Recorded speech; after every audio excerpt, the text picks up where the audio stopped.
A friend of mine recently sent me a new weight loss product. Like most of the rest of the world, I struggle keeping my weight in check. At Christmas time, my weight soars to just above 200 pounds.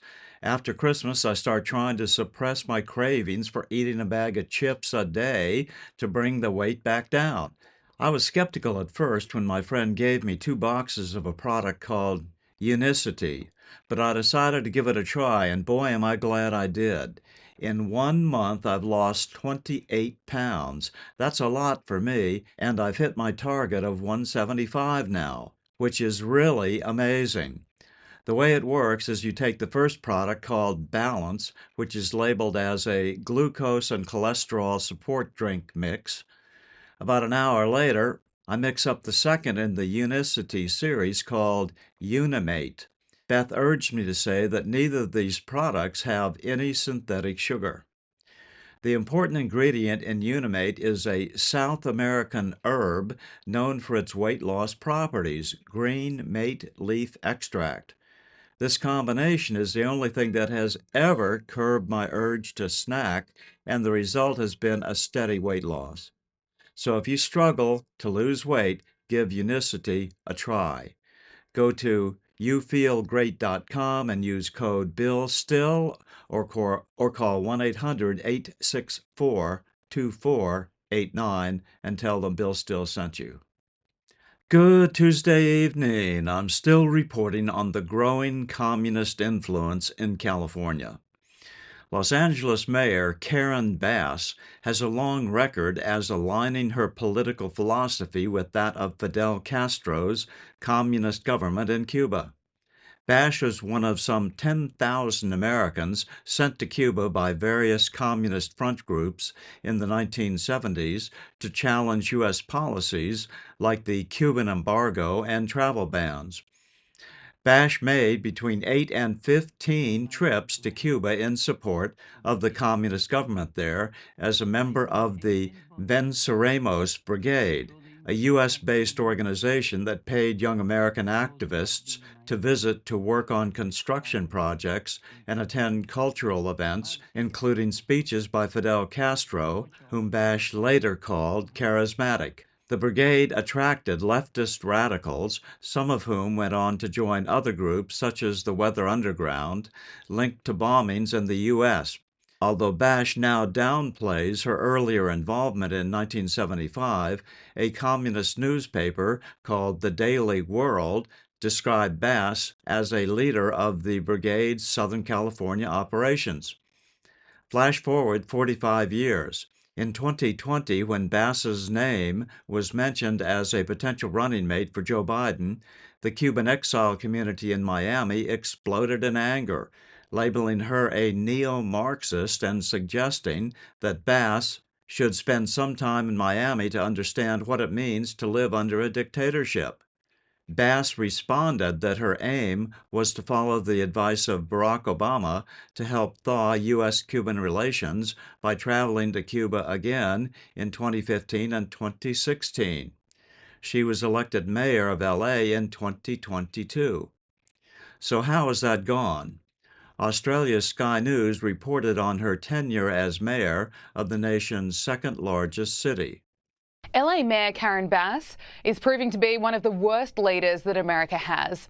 The mayor promised voters before being elected that she wouldn't travel overseas.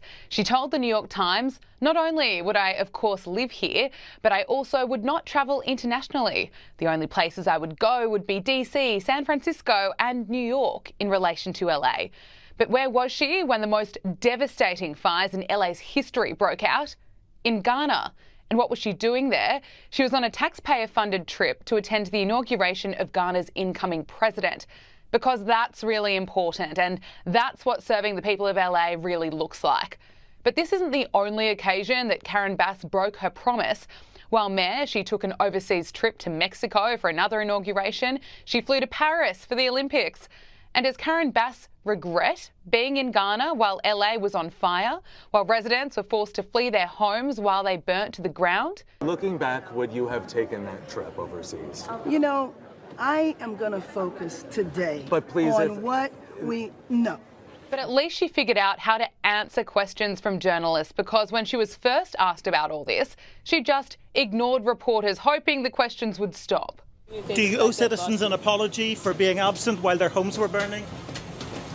Do you regret cutting the fire department budget by millions of dollars, Madam Mayor? Have you nothing to say today? Can you back up? Appreciate it. Have you absolutely nothing to say to the citizens today? Elon Musk says that you're utterly incompetent. Are you considering your position? Madam Mayor, have you absolutely nothing to say to the citizens today who are dealing with this disaster?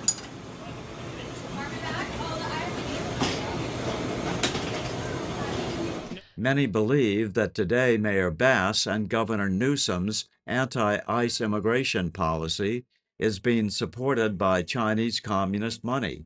In fact, Newsom made an extended visit to China in October 2023, when headlines trumpeted Newsom being warmly welcomed personally by Chairman Xi upon his arrival in Beijing, which was in sharp contrast to relations between China and the U.S. in previous years.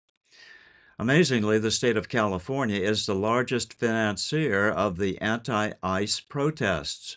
California financial documents show that unbelievable amounts of money have been channeled by Bass and Governor Gavin Newsom through a nonprofit called the Coalition for Humane Rights. According to the group's most recent financial statement, during the fiscal year ending in June 30th, 2023, Shirla received government contract revenue of $33,966,572, including $32,526,542, or 96% from the state of California, to provide immigration-related services.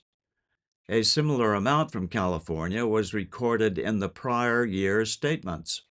In addition, the Biden administration gave the organization another $450,000.